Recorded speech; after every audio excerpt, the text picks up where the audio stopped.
running poles, trekking poles. It seems that every trail runner is using them all the time. But do you really need poles? Are they really helpful? Well, today we're talking about everything you need to know about poles. When to use them, how to use them, and which poles you should get.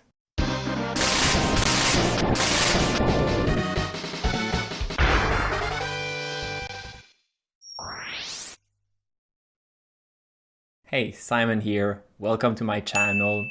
I'm an experienced ultra runner, trail runner with more than 4,100-mile ultramarathon under my belt. On this channel, I provide tips for runners of all level. You don't need to be doing ultramarathon, you don't need to be doing 100-mile, but most of it is geared towards trail running. And today's topic in particular is very specific for trail running. In fact, it's applicable also to hiking. We're talking about poles, trekking poles, running poles. Do you need them? Are they overused? Are they essential? And the short answer is, it depends. I think poles overall are overused, but at the same time, I think it's one of the 10 essential gear that you should buy as soon as possible when you're getting into trail running. Because there are situations where poles are extremely helpful. And today, what I want to do is cover the basics of everything you need to know about poles, and importantly, when should you use them and how should you use them. So let's dive right in. And first thing we need to get out of the way is using poles cheating? Is it easier because you're using poles? Well, it's pretty simple. Look at the rules. If you're allowed to use poles, that's not cheating. Anyone trying to shame you for using poles, if it's allowed within the rule, is way out of line. If it's within the rules, use the poles. That's just being silly. But be careful because there are races out there where poles are actually not allowed. So read the rules. Just some example that I can think top of mind. Javelina 100 and Mount Fuji 100 mile poles are also not allowed, which for this one was very surprising. And conceptually, why do you want to use poles? Your legs are extremely powerful, much more powerful than your arms. So why use your arms to propulse yourself with poles? The blunt of the work will still be done with your legs, but using poles, you will be able to divert a little bit of that effort towards your upper body, which means that you can have a higher power output, so a higher outburst of energy, or you will just not burn as much your muscles from your leg, and that will save them for later. What it means is that you can be faster on the uphill because you have a higher power output, but also, for example, on the downhill, your legs will not be as tired because part of the shock will be absorbed through your upper body as opposed to only your legs, which eventually will lead to knee pain. It's especially obvious that poles are helpful when you're doing a very steep climb. Poles will also enable you to use your upper body for stabilization. It will help you running on something that is a little bit more technical, that is a little bit trickier. We talk a lot about the uphill, but the downhill will get to you too. And eventually that can lead, for example, to knee pain because your quads are absolutely hammered. Using poles will help you absorb some of the shock so that some of the shock goes to your upper body as opposed to only your quads, and you'll be able to go a little longer before being totally destroyed. The final reason why you want to use poles sometimes is because it's an added traction. It's your third point of contact on the ground. When there is snow or ice or a lot of muds, you want to use them is as a traction device. But there are disadvantages to using poles. The obvious one is you gotta buy a pair, but importantly, you gotta carry the pair of poles. The other thing is that you need to know the technique, and that's something that you see very often is a lot of new trail runner will have never practiced with poles. They will go in a race and you can see that they're actually not really using them properly. And what it means is they're just moving, but not transferring any of the effort or any of the weight on their upper body. So you're carrying that weight, but you're also doing useless movement. You're burning energy for no reason. And that's something that is really important to emphasize. The most efficient way to run or to walk is through your legs. I mean, that's what your legs have evolved to. The movement is the minimum amount of energy you can spend to move. Moving your arms is not as efficient. but it's gonna increase the maximum you can do. Still, you're wasting some energy. So you should really only use poles when they're needed. You should only carry poles when you're gonna use them.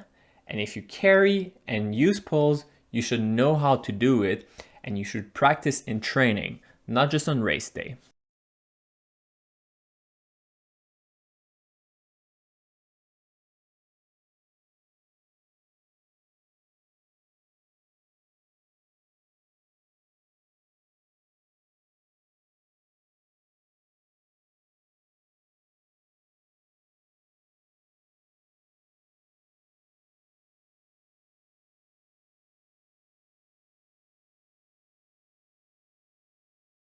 And the last piece, which is extremely important, I think, and it's actually the biggest reason why I very often will opt to not use poles. When our hands are busy, we tend to not eat as much or not drink as much. And it sounds silly, and it sounds like that's not a thing. I can tell 100% for me that is absolutely a thing. It's work to put your poles away, especially if you don't have a quiver. You know, you might take them in both hands. It's just cumbersome a little bit. And then you just delay eating a little bit. And fueling properly during a race is so important that anything that could impair that is a problem. The solution to that, of course, is just to be aware and try to put yourself some reminder. I'm sure some people it doesn't affect it at all, but for me, 100% I eat less often when I'm using poles. And then it's just a matter of balancing, are the pros outweighing the cons? And that will depend on the situation, which great, Simon, you're not providing me any useful information as to should I use poles? Okay, I'm gonna help you a little bit more here. So the first factor for me is the distance and the time that it's gonna take. Anything shorter than 50 miles, I don't really see the need for that. So the way I measure that is if it's a race that I'm gonna be running most of the distance, in my mind, what it means is that I don't need the upper body bonus to make sure that my leg keep going further. The second factor that is pretty important is how much elevation gain you have and how does it look like. I think the steeper the climb, the more helpful poles would be. And then the question I ask myself is it worth for me carrying these poles the whole race or potentially use drop bags just for these segments? Great, so it seems that I need some poles and I need to use them in training. What poles should I get? There's different formats of poles you can have. I think in theory you probably have a pole that is not retractable. That seems like the most impractical thing in the universe, so no. You will have poles that we call tri-folded, which are typically what I would recommend, so they just fold themselves very easily. The other format that is pretty popular are adjustable poles, so you can adjust the length of it. And in theory, that's great because you can adjust it based on what you're doing or to adjust it specifically to your height. But for the tri-folded one, you cannot adjust the size typically. So it sounds like the adjustable would be the best. Well, that's not the case. The issue with the adjustable one, there's really two main issues. One is that they tend to be a little heavier and you really want to save weight as much as possible. The other aspect is that it's a little bit less reliable. There's a little bit more likelihood that you will have a mechanical failure on it, or that the luck is not as strong. So when you're hiking, I think those adjustable poles are great, but when you're trail running, I highly suggest tri-folded one. It's faster to deploy, it's lighter, and it's more reliable. Because the big difference between hiking with poles and running with poles is the level of impact that you're having. When you're running, you're going full blast and the impact will be much higher. So you need them to be reliable. The other big question is aluminum or carbon fiber. And the obvious advantage to carbon fiber is that it's lighter, which is something that is very positive. A lot of people like that for racing.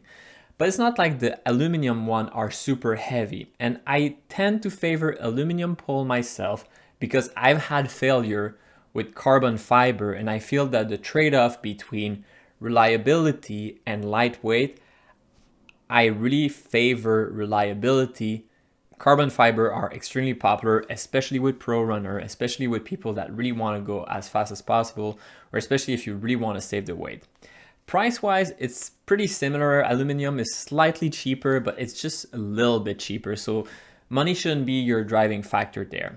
The other aspect to consider is temperature, and my understanding, but I'm not a pro with that, so take it with a grain of salt, but my understanding is that if you're gonna face extreme temperature, especially in the very, very cold side of things, aluminum will be better and more reliable, whereas there's a risk with carbon fiber. I don't know if it's true, but that's what I heard. So you can let me know in the comments below if you agree or disagree. This is just what I heard. There's no solid evidence of that. Finally, when it comes to size, here's a chart for it that can help you guide which one you should get. The specific pole I use myself are Black Diamond. I've used that for a very, very long time. They have never failed. Same thing, Nora is using the same brand and the same model, it's just a little shorter. I'll put in the description below my affiliate link. So as always, if you appreciate this video, please leave a thumbs up, leave a comment below. And if you're thinking about getting poles and you're thinking about Black Diamond, I would really appreciate if you use that affiliate link. The affiliate link, all it means is you're paying the normal price, but there's a small percentage that goes back to the channel. So it's a great way to support my work. And I really appreciate if you use these links. Thank you so much. And now how to use your pole. That's probably the most important thing. If you don't use them properly, you're just carrying dead weight. And how should you use poles? You're either going uphill, you're either going on flat, or you're going downhill. The flat and the downhill are pretty much the same, so I'll describe that at the end. But the uphill is probably what most people are curious about. What's the technique here? How can you practice? Well, first of all is yes, you should go and you should practice, and you should practice on different trails, different level of technicality, but also different gradient. The two main technique, the first one is kind of more of a cross-country technique, an alternating technique, and you can do it every 3 steps, every 4 steps, and typically that's what you use when you're having a gradient that is moderate, not too intense. That's an efficient way to transfer weight, and you will have more of your steps that are supported by your upper body. And you really just need to practice with that. You're alternating the leg and the arm, but it will be a little too fast to do every 2 steps. So as if you're walking, typically you will go and you will have a 90-degree angle. You make sure to transfer weight, pushing down as you step forward. You know you're doing it well when you're actually pushing to some extent. First, when you're planting firmly in the front, and then towards the end, you can kind of give a zing a little bit, push a little bit more. And it will just be a decision as to how much of your upper body you're using there. If you're transferring none of the weight, you're basically just swinging your arm around, and that's a waste of energy. If you're using too much of your upper body, you'll be pretty sore. And again, your legs are your big muscle here. So use your leg. Then when it gets really steep, then we're double fisting. And double fisting means that you're planting both poles in front of you at the same time, or almost at the same time with a slight angle. It can be helpful. And then you're transferring a lot of your weight on your upper body. You're leaning a little bit forward and you're pushing with both with a lot of strain. That's very helpful when it's very steep or when you're very tired, but that's also a slower technique. So you will need practice to understand when to use which. And a good sign that you've been doing it well is that after a very long run, your legs are tired, but your upper body is also tired. Finally, for the downhill or for the flat, typically we do an alternation and we don't transfer nearly as much weight as we did when we were going uphill. In fact, when I'm running downhill, I will tend to plant my pole a little bit more forward, and I'm trying to have a little bit of the shock absorption go through my upper body and let my elbow bend naturally. I don't really force it, it's kind of a natural movement, but you're really trying to have a little bit of the impact go through your upper body, and then it goes through your leg, and then it goes through your knee and your hip.